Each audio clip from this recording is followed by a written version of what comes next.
শুভ সকাল, স্বাগত এশিয়ান টেলিভিশনের নিয়মিত আয়োজন এশিয়ান সংবাদ বিশ্লেষণে। আপনাদের সাথে আছি আমি রিহাত মাহমুদ। দর্শক, এই অনুষ্ঠানে আমরা দেশের শীর্ষস্থানীয় সংবাদপত্রে প্রকাশিত খবরগুলো নিয়ে আলোচনা করে থাকি। চলুন জেনে নেই কি কি সংবাদ প্রকাশিত হয়েছে আজকের খবরের কাগজগুলোতে। দর্শক, আজকে শুরুতেই আমার হাতে রয়েছে দৈনিক সময়ের আলো। দৈনিক সময়ের আলোর প্রধান যে শিরোনামটি সেটি হলো সরকারের দিকে তাকিয়ে রাজনৈতিক দলগুলো জুলাই বিপ্লবের ঘোষণাপত্র।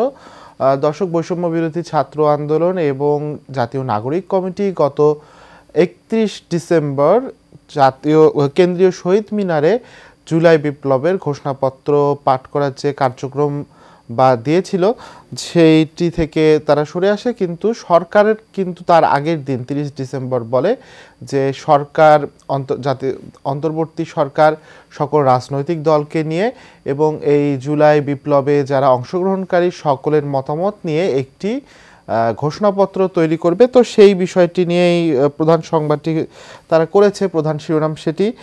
কয়েকদিনের মধ্যে রাজনৈতিক দলগুলোকে আলোচনায় ডাকা হবে। সৈয়দ রিজওয়ানা হাসান পরিবেশ উপদেষ্টা গতকাল তিনি এই কথাটি বলেছেন। জুলাই আগস্ট গণঅভ্যুত্থানের ঘোষণাপত্র নিয়ে সৃষ্ট জটিলতা নিরসনের উদ্যোগ নিয়েছে সরকার। বৈষম্য বিরোধী ছাত্র নেতাদের উদ্যোগ সফল হওয়ার আগেই সরকার নাটাই হাতে নিয়েছে। অন্যদিকে অভ্যুত্থানের ঘোষণাপত্র তৈরির দায়িত্ব নেয়া সরকারকে স্বাগত জানিয়েছে রাজনৈতিক দলগুলো। তারা বিষয়টি ইতিবাচক হিসেবে দেখছেন। দলগুলো প্রত্যাশা কোনো গোষ্ঠীর একক সিদ্ধান্তে কিছু যাতে না করা হয়, অংশীজন ও সবার ঐকমত্যের ভিত্তিতে অভ্যুত্থানের ঘোষণাপত্র তৈরি করতে হবে। গত 29 ডিসেম্বর সংবাদ সম্মেলন করে 31 ডিসেম্বর জুলাই বিপ্লবের ঘোষণাপত্র প্রকাশের কথা জানিয়েছিল বৈষম্য বিরোধী ছাত্র আন্দোলন। পরে গত সোমবার এক জরুরি সংবাদ সম্মেলনে অন্তর্বর্তী সরকারের প্রধান উপদেষ্টা ডক্টর মোহাম্মদ ইউনূসের প্রেস সচিব শফিকুল আলম জানান, সরকারই জুলাই গণঅভ্যুত্থানের ঘোষণাপত্র প্রকাশ করবে। প্রেস সচিবের বক্তব্যের পর জুলাই বিপ্লবের ঘোষণাপত্র প্রকাশ কর্মসূচি স্থগিত করে বৈষম্য বিরোধী ছাত্র আন্দোলন এর স্থলে একই সময় একই স্থানে ঘোষণা করা হয় মার্চ ফর ইউনিটি কর্মসূচির। এই সংবাদটি রয়েছে। এছাড়া দেখা যাচ্ছে যে গতকাল 29তম ঢাকা আন্তর্জাতিক বাণিজ্য মেলার উদ্বোধন হয়েছে। প্রধান উপদেষ্টা ডক্টর মোহাম্মদ ইউনূস সেই বাণিজ্য মেলা উদ্বোধন করেছেন। তিনি রাজধানীর পূর্বাঞ্চলে চীন বাংলাদেশ ফ্রেন্ডলি যে এক্সিবিশন সেন্টার ছিল সেই এক্সিবিশন সেন্টারে গিয়ে সেই বাণিজ্য মেলার উদ্বোধন করেছেন এবং এই বাণিজ্য মেলা উদ্বোধনে করতে গিয়ে তিনি একটি কথা বলেছেন যে মানুষ জন্ম থেকেই উদ্যোক্তা, শ্রমিক নয়, এবং তিনি বাংলাদেশে কিভাবে আরও উদ্যোক্তা বাড়ানো যায় সেই ক্ষেত্রে বেশ কিছু পদক্ষেপ জানিয়েছেন, বেশ কিছু পরামর্শ দিয়েছেন। তার মধ্যে একটি অন্যতম পরামর্শ হচ্ছে তিনি চান যে এখন জেলা উপজেলা পর্যায়ে বাণিজ্য মেলা হবে এবং জেলা উপজেলায় 1 থেকে 3 যারা শ্রেষ্ঠ হবে তারা উপজেলা থেকে জেলায় আসবেন এবং জেলা থেকে তারা আন্তর্জাতিক বাণিজ্য মেলায় অংশগ্রহণ করবেন এবং সরকার এটাতে পৃষ্ঠপোষকতা করবে, সেই বিষয়টি তিনি বলেছেন। তো একটু আমরা সংবাদটা দেখতে চাই, সংবাদের ভিতর কি রয়েছে। প্রধান উপদেষ্টা অধ্যাপক ডক্টর মোহাম্মদ ইউনূস বলেছেন, উদ্যোক্তা তৈরির লক্ষ্যে দেশের প্রত্যেক জেলা ও উপজেলায় বাণিজ্য মেলার আয়োজন করতে হবে যাতে তরুণ তরুণীদের মধ্যে উদ্যোক্তা হিসেবে গড়ে ওঠার প্রতিযোগিতা তৈরি হয়। বুধবার রাজধানীর পূর্বাঞ্চলে বাংলাদেশ চায়না ফ্রেন্ডশিপ এক্সিবিশন সেন্টারে মাসব্যাপী 29তম ঢাকা আন্তর্জাতিক বাণিজ্য মেলার উদ্বোধনী অনুষ্ঠানে তিনি এ পরামর্শ দেন। উদ্বোধনী অনুষ্ঠানে বাণিজ্য উপদেষ্টা শেখ বশির উদ্দিন, বাণিজ্য মন্ত্রণালয় সচিব আব্দুর রহিম খান, রপ্তানি উন্নয়ন ব্যুরোর ভাইস চেয়ারম্যান মোহাম্মদ আনোয়ার হোসেন প্রমুখ বক্তব্য রাখেন। এই ছিল একটি সংবাদ। এছাড়া আমরা আরেকটি আজকের দিনে অন্যতম গুরুত্বপূর্ণ সংবাদ হতে যাচ্ছে, সেটি হচ্ছে আজ কিন্তু খসড়া ভোটার তালিকা প্রকাশ করতে যাচ্ছে নির্বাচন কমিশন। প্রতি বছর 2 জানুয়ারি এই ভোটার তালিকা প্রকাশ করা হয়। সেই ভোটার তালিকায় যদি ভুল ত্রুটি থাকে সেটি মার্চের 2 তারিখ পর্যন্ত সংশোধন করার সুযোগ থাকে। তো এই সংবাদটিও দেখছি আমরা যে দৈনিক সময়ের আলোতে রয়েছে, সেই সংবাদটি একটু আমরা জেনে নেই। আজ বৃহস্পতিবার খসড়া ভোটার তালিকা প্রকাশ করবে নির্বাচন কমিশন। এ উপলক্ষে সকাল 10:30টায় ইসির মিডিয়া সেন্টারে সংবাদ সম্মেলনের আয়োজন করেছে ইসি। এ সময় উপস্থিত থাকবেন নির্বাচন commissioner Abul Fazal Mohammad Sanaullah, EC senior সচিব ও এআইডির মহাপরিচালক। এ তথ্যের সত্যতা বুধবার গণমাধ্যমকে নিশ্চিত করেছেন ইসি পরিচালক মোহাম্মদ শফিকুল আলম।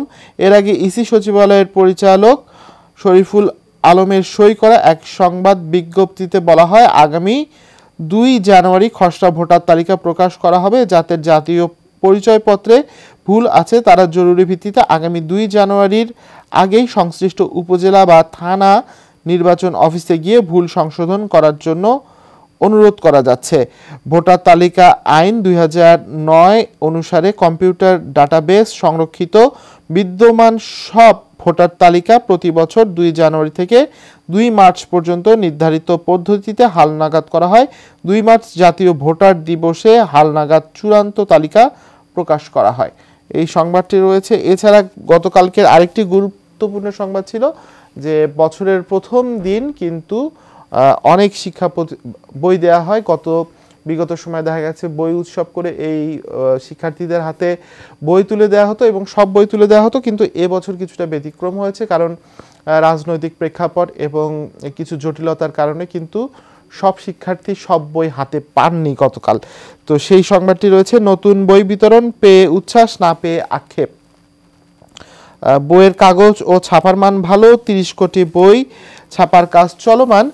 সব উপজেলায় বই পৌঁছায়নি, অনেক দরপত্র প্রক্রিয়া শেষ হয়নি। পাঠ্য বইয়ের জুলাই গণঅভ্যুত্থানের শহীদদের নাম ভুল ছাপা হয়েছে। বেশ কিছু পয়েন্ট তুলে ধরেছে সময়ের আলো। এই ক্ষেত্রে আমরা একটু সংবাদটা বিস্তারিত জেনে নেই কি রয়েছে। বুধবার শুরু হয়েছে নতুন শিক্ষাবর্ষ। ঘটা করে না হলেও সারা বছর স্কুল কলেজের শিক্ষার্থীদের দেওয়া হয়েছে নতুন বই, কিন্তু নতুন বইয়ের ঘ্রাণ পায়নি অনেক শিক্ষার্থী। কেউ কেউ পেয়েছে 2 থেকে 3টি। যারা পেয়েছে তাদের অনেকের মধ্যে দেখা গেছে উচ্ছ্বাস। নতুন এই শিক্ষাবর্ষের নতুন শিক্ষাক্রম বাদ দিয়ে পুরাতন শিক্ষাক্রমে ফিরেছে প্রাথমিক ও মাধ্যমিক শিক্ষা। রাজনৈতিক পট পরিবর্তনের পর এবার পাঠ্য বইয়ে অনেক পরিবর্তন এসেছে, অনেক বিষয়বস্তু সংযোজন বিয়োজন হয়েছে। প্রাথমিক ও মাধ্যমিকের 441টি বই পরিমার্জন করা হয়েছে, যার PDF কপি অনলাইনে এনসিটিভির ওয়েবসাইটে দেওয়া হয়েছে। অন্য বছরের তুলনায় এবছরের বইয়ের কাগজ ও ছাপার মান ভালো, কালিতে লেপ্টে যাওয়াও কমেছে। নতুন বছরে প্রথম দিনে সারা দেশে সব শিক্ষার্থীর হাতে নতুন বই তুলে দিতে না পেরে শিক্ষার্থী ও অভিভাবকদের কাছে দুঃখ প্রকাশ করেছেন শিক্ষা উপদেষ্টা ওয়াহিদ উদ্দিন মাহমুদ। বই বিতরণ নিয়ে ষড়যন্ত্র হচ্ছে বলেও মন্তব্য করেন তিনি। বুধবার রাজধানীর আন্তর্জাতিক মাতৃভাষা ইনস্টিটিউটে পাঠ্য বইয়ের অনলাইন ভার্সন উদ্বোধন অনুষ্ঠানে প্রধান অতিথির বক্তব্যে তিনি এ মন্তব্য করেন। একই অনুষ্ঠানে জাতীয় শিক্ষাক্রম ও পাঠ্যপুস্তক বোর্ডের চেয়ারম্যান অধ্যাপক ডক্টর KM রিয়াজুল হাসান বলেন, বছরের পর বছরে বই উৎসবের নামে অর্থ পাচার হয়েছে। এই সংবাদটি এখানে রয়েছে। এছাড়া বছরের প্রথম প্রহরেই রক্তাক্ত আমেরিকায় কিন্তু নতুন বছরের প্রথম প্রহরেই একটি হামলা হয়েছে, সন্ত্রাসী হামলা হচ্ছে। এতে 40 জন হতাহত হয়েছে। লুইজিয়ানা অঙ্গরাজ্যের নিউ অরলিন্স শহরে রোবন স্ট্রিটে স্থানীয় সময় বুধবার ভোরে নতুন বছর উদযাপনে ব্যস্ত ছিলেন মার্কিনিরা। এই ভিড়ে মধ্যে ট্রাক চালিয়ে দেয় এক দুর্বৃত্ত। কেবল তাতেই ক্ষান্ত হয়নি, ট্রাক থেকে নেমে গুলিও চালিয়েছে বলে জানিয়েছে প্রত্যক্ষদর্শীরা। বর্বর এই হামলায় এখন পর্যন্ত 30 জন মৃত্যু হয়েছে। এই সংবাদটি রয়েছে এখানে। এছাড়া কিন্তু আমরা দৈনিক সময়ের আলোতে আরেকটি সংবাদ দেখতে পাচ্ছি, নির্বাচন সংস্কার কমিশনের খসড়া প্রতিবেদন সেটি নিয়ে হচ্ছে একটি সংবাদ তারা প্রকাশ করেছে। রাষ্ট্রপতি পদ হবে নির্দলীয়, নির্বাচন ব্যবস্থা সংস্কার কমিশন খসড়া প্রণয়ন করেছে। জাতীয় সংসদ নির্বাচনে 40% কম ভোট পড়লে পুরো নির্বাচন বাতিল বা পুনরায় নির্বাচন করার সুপারিশ করতে পারে নির্বাচন ব্যবস্থা সংস্কার কমিশন। এছাড়া প্রার্থীর ক্ষেত্রে নির্বাচনে 50% ভোট না পেলে ভোট বাতিলের আলোচনা রয়েছে। সংস্কার কমিশন সূত্রে আরও জানা গেছে, নির্দলীয় রাষ্ট্রপতি পদের সুপারিশ করা হতে পারে, এই সংবাদ রয়েছে। এছাড়া গেজেট প্রকাশের পরেও যদি কোনো প্রার্থীর বিরুদ্ধে কোনো অনিয়মের অভিযোগ প্রমাণিত হয়, সেক্ষেত্রে ইসি ভোট বাতিলের ক্ষমতা, নির্বাচনে আদালতের অযাচিত হস্তক্ষেপ বন্ধ করা, আরপিওতে আইন শৃঙ্খলা রক্ষাকারী বাহিনীর সংজ্ঞায় সেনাবাহিনীকে ম্যাজিস্ট্রেসি ক্ষমতা দিয়ে অটোমেটিক অন্তর্ভুক্ত করা সহ একগুচ্ছ প্রস্তাবনা তৈরি করেছে ইসি সংস্কার কমিশন। গত 21 ডিসেম্বর এ প্রস্তাবনা নিয়ে প্রধান উপদেষ্টার সঙ্গে দেখা করেছে সংস্কার কমিশন। এই সংবাদটি আমরা দেখতে পাচ্ছি। এছাড়াও গতকালকে যে আমরা উল্লেখযোগ্য যে সংবাদগুলি আমরা দেখতে পেরেছি, তার মধ্যে ছাত্রদলের 46তম প্রতিষ্ঠা বার্ষিকী ছিল। সেই প্রতিষ্ঠা বার্ষিকী উপলক্ষে বিএনপির ভারপ্রাপ্ত চেয়ারম্যান তারেক রহমান তিনি কিন্তু ছাত্রদলের উদ্দেশ্যে কথা বলেছেন এবং তিনি রাজনৈতিক দলের যে নতুন রাজনৈতিক দল যদি গঠন হয় সেক্ষেত্রে কোনো সমস্যা নেই বলে মন্তব্য করেছেন। এই সংবাদগুলো গতকাল প্রকাশিত হয়েছে। এছাড়া আমরা যে দেখছি যে গতকাল কিন্তু বছরের প্রথম দিন ছিল এবং বছরের প্রথম দিনে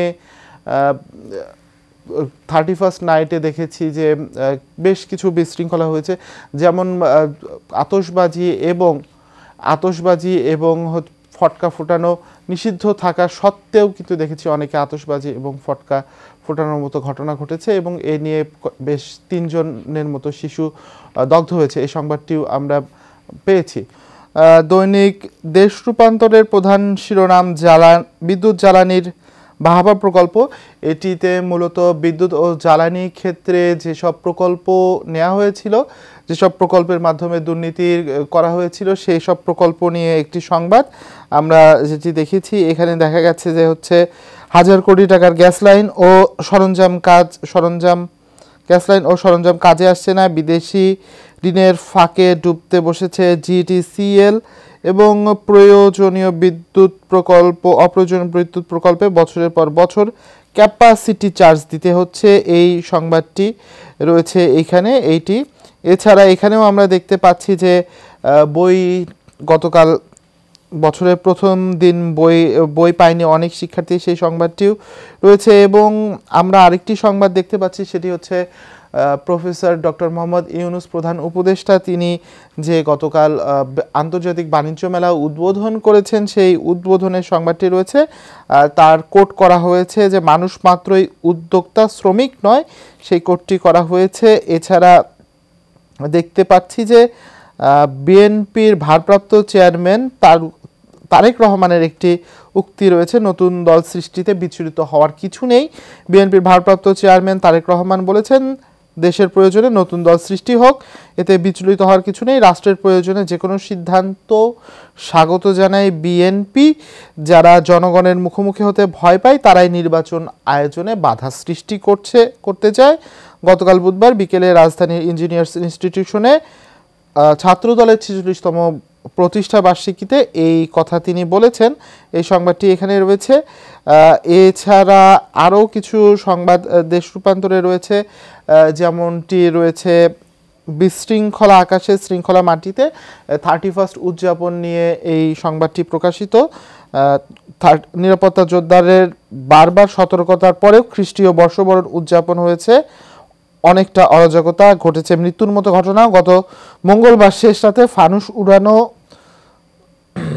আতশবাজি, পটকা ফোটানো ছিল নিষেধাজ্ঞা, কিন্তু জাতীয় জরুরি সেবায় অভিযোগ পড়েছে সহস্রাধিক। উদযাপনের সময় ফানুসে আগুন থেকে অগ্নিকাণ্ডে ঢাকায় 3 শিশু সহ 5 জন দগ্ধ হয়েছে। নাটোরের বড়াই গ্রামে উদযাপন করতে গিয়ে 3 তলার ছাদ থেকে পড়ে প্রাণ হারিয়েছে এক স্কুল ছাত্র। এই সংবাদটিও আমরা দেখতে পাচ্ছি এখানে। এছাড়া আরেকটি সংবাদ আমরা দেখতে পাচ্ছি, সেটি হলো হাসিনাকে ফেরত না দিলে স্বার্থের ইস্যু নিয়ে এগিয়ে যাবে দেশ। পররাষ্ট্র উপদেষ্টার একটি মন্তব্য। পররাষ্ট্র উপদেষ্টা মোহাম্মদ তৌহিদ হোসেন বলেছেন, ভারতের সাথে সাবেক প্রধানমন্ত্রী শেখ হাসিনাকে ফেরত চাওয়া হয়েছে, তাকে ফিরিয়ে না দিলেও দুপক্ষের মধ্যে অনেক স্বার্থের ইস্যু আছে, সেগুলো নিয়ে সামনে এগিয়ে যাবে বাংলাদেশ। গতকাল বুধবার নতুন বছরের শুভেচ্ছা জানিয়ে সাংবাদিকদের তিনি একথা বলেন। পররাষ্ট্র উপদেষ্টা বলেন, দেখুন, আমি মনে করি দুটি দেশ পাশাপাশি চলবে, এটি একটি ইস্যু, কিন্তু দুপক্ষের মধ্যে অনেক স্বার্থের ইস্যু রয়েছে। এই সংবাদটি আমরা দেখতে পাচ্ছি এখানে রয়েছে। আমরা এখন একটু দৈনিক যুগান্তর কি সংবাদ প্রকাশ করেছে তা একটু জানাতে চাই আপনাদের। দৈনিক যুগান্তরের আমরা প্রধান যে শিরোনামটি দেখছি সেটি হচ্ছে, আইএমএফের চাপে 65 পণ্য সেবায় ভ্যাট বৃদ্ধি, সংসারের খরচ আরও বাড়বে। দর্শক জানেন যে বাংলাদেশ আইএমএফ থেকে বেশ বড় অঙ্কের একটি ঋণ নিয়েছে এবং এই ঋণের জন্য, ঋণ দেওয়ার ক্ষেত্রে কিন্তু আইএমএফ বেশ কিছু শর্ত প্রয়োগ করে থাকে এবং এই শর্ত প্রয়োগের কারণে কিন্তু এই পণ্যগুলোর দাম এবং সেবার যে দাম তা কিন্তু বেড়ে যাবে। এই সংবাদটি একটু আমরা দেখি কি রয়েছে এর ভেতরে। সেটি হলো যে নতুন বছরে সংসারের খরচ আরও বাড়বে, আন্তর্জাতিক মুদ্রা তহবিলের চাপে 65 পণ্য ও সেবার উপর ভ্যাট বাড়ানো হয়েছে। এ তালিকায় রয়েছে জীবন রক্ষাকারী ওষুধ, এলপি গ্যাস, গুঁড়া দুধ, বিস্কুট, আচার, টমেটো, মিষ্টি, চকলেট, বিমান টিকিট। এসব পণ্য এবং সেবার দাম বাড়বে, যা মূল্যস্ফীতিকে উস্কে দিয়ে সাধারণ মানুষের কষ্ট বাড়াবে। এমনকি মোবাইলে কথা বলা, ইন্টারনেট ব্যবহার এবং হোটেল রেস্তোরাঁর খাবারের খরচও বাড়বে।